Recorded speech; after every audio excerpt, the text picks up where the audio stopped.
29º domingo do tempo comum. Quero nessa liturgia cumprimentar os nossos irmãos da nossa querida Rainha da Paz, que vieram conosco celebrar, abrilhantar a nossa celebração. Sintam-se bem acolhidos, viu, todos vocês. Queridos, duas temáticas perpassam todos esses textos bíblicos que hoje nós ouvimos nesta liturgia dominical. A temática da insistência na fé e a temática da constância na fé. Nós vamos entender em todos esses textos que é preciso que nós contribuamos para com Deus naquilo que se configura como necessidade nossa. Muitas vezes atribuímos a Deus a responsabilidade de coisas, de situações ou de resultados que não só dependem de Deus, mas também da nossa iniciativa e esforço, não é? Olha só, então vamos começar com a primeira leitura de hoje, no livro do Êxodo. Hoje nós ouvimos o capítulo 17 do livro de Êxodo. É bom lembrar que no capítulo 14 e 15, o grande relato da libertação do povo de Israel do Egito. O povo estava escravo no Egito e, guiado por Moisés, eles passam o Mar Vermelho e se encontram a partir de então em liberdade. Deus promete ao povo uma terra estável, a terra prometida, a terra de Canaã. Acontece que depois do Mar Vermelho, para chegar até Canaã, tem um deserto a ser percorrido, e nesse deserto acontecem alguns desafios, algumas dificuldades para o povo de Israel. Primeiramente a fome, depois a sede, e hoje nós vemos mais uma dentre tantas dificuldades que eles encontraram na caminhada até a terra prometida. Nós sabemos, já havia dito outras vezes, que esse deserto, onde o povo percorre rumo à terra prometida, para nós significa a nossa vida, não mais a terra prometida, Israel, Jerusalém, a antiga terra de Canaã, mas agora, enquanto nós estamos aqui trilhando a nossa história até chegarmos ao reino dos céus, tem esse deserto com algumas dificuldades a serem enfrentadas. Hoje nós vemos que um povo chamado Amalecita, este povo se volta contra Israel, que está caminhando para atacar Israel. É importante, para nós entendermos o sentido total desse texto, entender de onde vêm os amalecitas, Vamos voltar lá em Abraão. Abraão teve 2 filhos. O primeiro foi, vamos ver se vocês estão bem de Bíblia, Ismael. Depois Isaac, Isaac era o filho da promessa, aquele que Deus havia previsto para ser o pai do povo escolhido, Depois Isaac teve também filhos. Quais? Muito bem, tem gente bem de Bíblia por aqui, veio na missa ontem, Jacó e Esaú. Muito bem.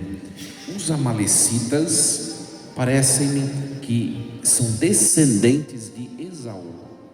Só que o povo escolhido por Deus, o povo que vem da promessa primeira, é descendente de Jacó ou Israel, não é? Então, nós vemos aqui que os amalecitas, de maneira longínqua, eles são como que tem certo vínculo sanguíneo com o povo de Israel. E aqui nós vemos que esses amalecitas são considerados, os amalecitas são considerados, as pessoas, é considerado o povo mais antigo, e eles se voltam contra Israel porque Israel está marchando, enxergam Israel um adversário, alguém que vai lhe tomar as suas terras, por isso eles atacam. E aí entra todo o contexto dessa leitura. Aqui um detalhezinho para colocarmos em nossa vida, né? Às vezes os nossos problemas e as nossas inimizades se surgem de dentro da nossa própria casa, dentro da nossa própria comunidade, dos nossos próprios círculos de relação, né? E aí Moisés, que está conduzindo o povo, Moisés tem aquele que é o seu braço direito, que é Josué. Moisés diz: Josué, escolhe alguns homens, os mais fortes, e vai combater contra os amalecitas. Quando algo, vem em combate contra nós, querendo ou não, é preciso que nós também combatamos. Não tem jeito de ficar estático, né? Aqui também é um aprendizado para nós. Às vezes surgem algumas coisas na nossa vida e nós ficamos lá parados, né? A contemplar, a murmurar, a lamentar, arregaçar as mangas e enfrentar, né? Tem batalhas que ninguém vai lutar por você, é você, né? E cada um tem a sua. Se não surgiu nenhuma, fique esperto, vai surgir, né? Então Moisés, de maneira muito sábia, ele diz a Josué: prepara, porque a gente vai ter que combater, eles estão vindo contra nós. E o que faz Moisés, né? Moisés diz assim: amanhã eu estarei de pé no alto da colina, com a vara de Deus na mão. Olha só, né? E Josué faz o que Moisés manda, né? E vai combater contra os amalecitas. E eles percebem que acontece uma coisa meio curiosa, né? Moisés vai no alto da colina com a vara, o cajado na mão, e permanece de pé, né? Só que ele vai junto de Arão e de Hur, ele não está sozinho na montanha. E eles percebem que quando Moisés conserva a mão levantada, Israel vence. Quando Moisés abaixa a mão, os amalecitas começam a vencer. E eles começam a notar. Vamos fazer um teste? Né? Parece um jogo, né? E ele percebeu que funcionava assim. Ora, qual a conclusão? Moisés precisa estar o tempo todo de que forma? Com a mão para o alto.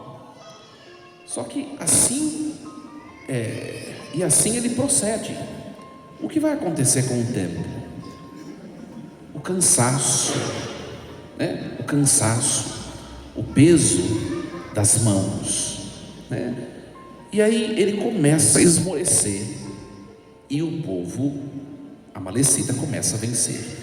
E aí Arão e Hur colocam uma pedra, ele se senta e um de cada lado fica sustentando as mãos de Moisés, até que a batalha termine e Israel se dê por vitorioso.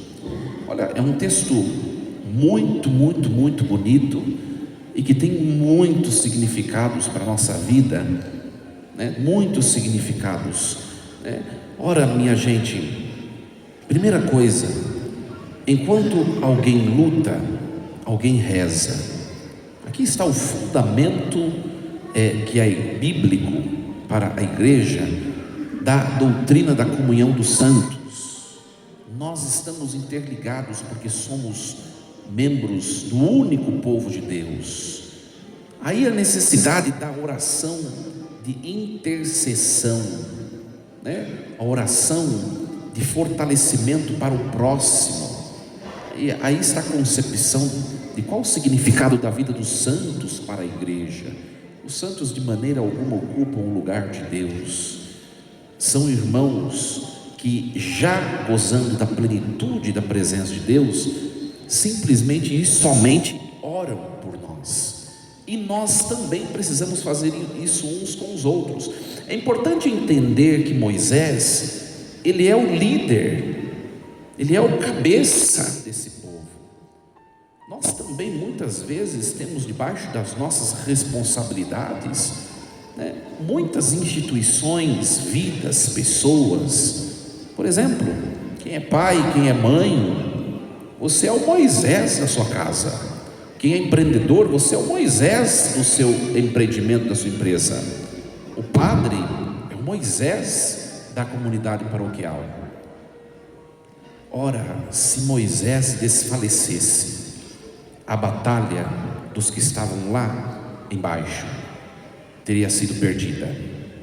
Para nós percebermos o quão necessário que nós estejamos sempre como Moisés, em pé, não prostrados diante dos inimigos, com o cajado na mão, que é o símbolo da autoridade, da coragem, e com os braços erguidos, que é sinal, do refúgio para com a transcendência, para com Deus.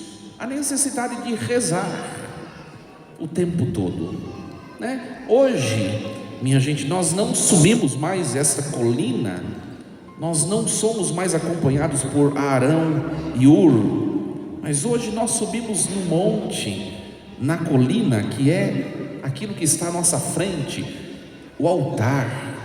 Esta é a colina, este é o monte no qual nós subimos para nos unirmos a Jesus Cristo. Ele é quem sustenta nossas mãos na força, na perseverança, na existência. Os santos, nós não temos mais Arão e Ur, mas nós temos a Virgem Maria, o nosso anjo da guarda, tantos seres, tantas pessoas que estão junto de nós a nos segurar, a segurar nossos braços para que a vitória não seja perdida. Só que precisa da nossa iniciativa. O que é que cabe a mim? Subir no monte. Subir no monte. Lá no monte, Arão e Ur vão sustentar nossos braços. Basta subir no monte. Mas o que faz muita gente? Quando surgem dificuldades na vida, se afastam de Deus e da igreja. Enquanto deviam subir no monte, se afastam do monte. Os amalecitas vão vencer. Então, é muito bonito esse texto para nós colocarmos na nossa vida, na nossa história, a necessidade de termos uma vida de oração, uma vida eucarística, de termos uma vida de intimidade com Deus. Hoje nós ouvimos essa segunda leitura que a igreja nos traz, que é a segunda carta de São Paulo a Timóteo, o mesmo contexto de batalha, porque a vida é constituída de batalhas. Paulo, alguns estudiosos dizem que ele está preso quando escreve, outros dizem que nem foi ele que escreveu. Enfim, o fato é que Timóteo era um homem muito próximo, íntimo de Paulo, e Paulo deixa como continuador, como representante no lugar dele na comunidade. E o que acontece? Tem ameaças, pessoas que começaram a frequentar lá e que querem dividir a comunidade, querem ameaçar a verdade anunciada. E Paulo diz para Timóteo: caríssimo, permanece firme naquilo que aprendeste, permanece firme naquilo que aceitaste como verdade, não seja frouxo.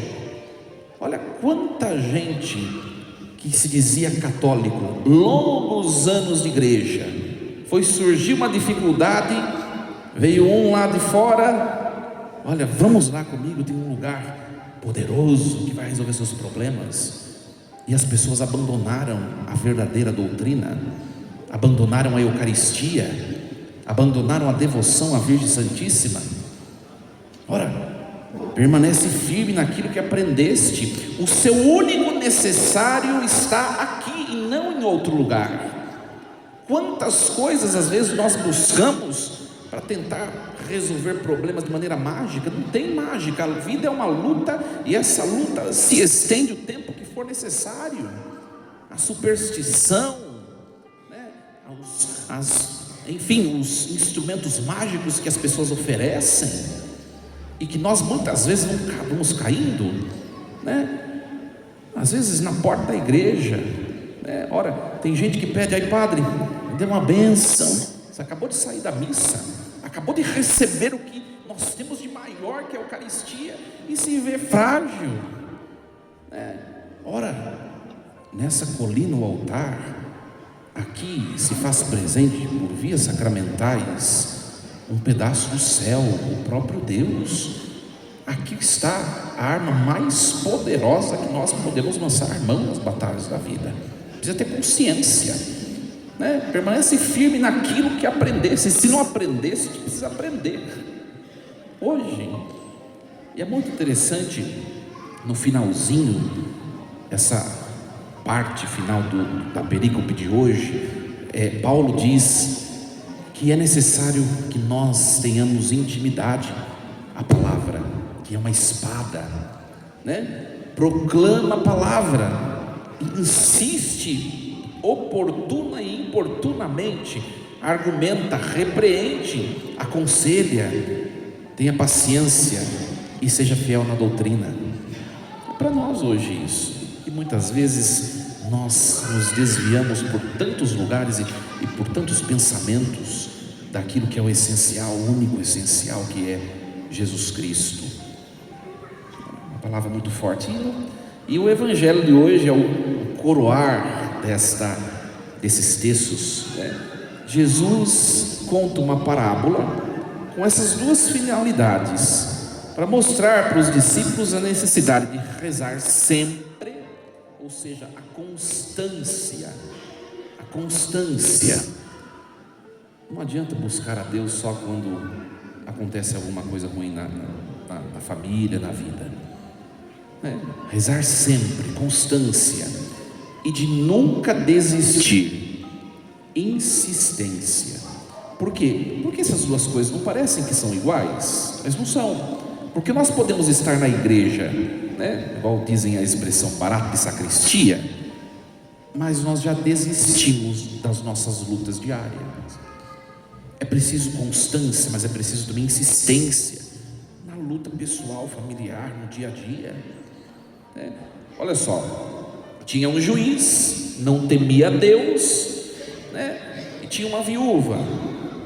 Essa viúva procura o juiz várias vezes para ele poder fazer justiça, e ele não está nem aí, uma pessoa totalmente alheia, indiferente, não se comove, mas ele vai se deixar comover por causa da constância e da insistência da viúva, porque está lhe aborrecendo.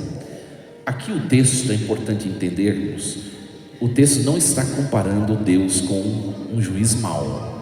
O texto está tentando nos mostrar, se esse juiz que é mau se deixou comover pela viúva, pela insistência dela, imagine Deus que não é mau, que é bom. Quanto mais Deus haverá de se comover nas nossas aflições. Nós não estamos sozinhos, né? Mas aí Jesus termina dizendo: mas será que o Filho do Homem, quando vier, vai encontrar fé sobre a terra? Ou vai encontrar gente no lamento, no desânimo, na desistência? Então, minha gente, eu não sei o que você hoje tem vivido na sua vida pessoal, familiar, não sei quais são suas batalhas, mas que você possa sair dessa igreja hoje com o coração cheio de fé, né?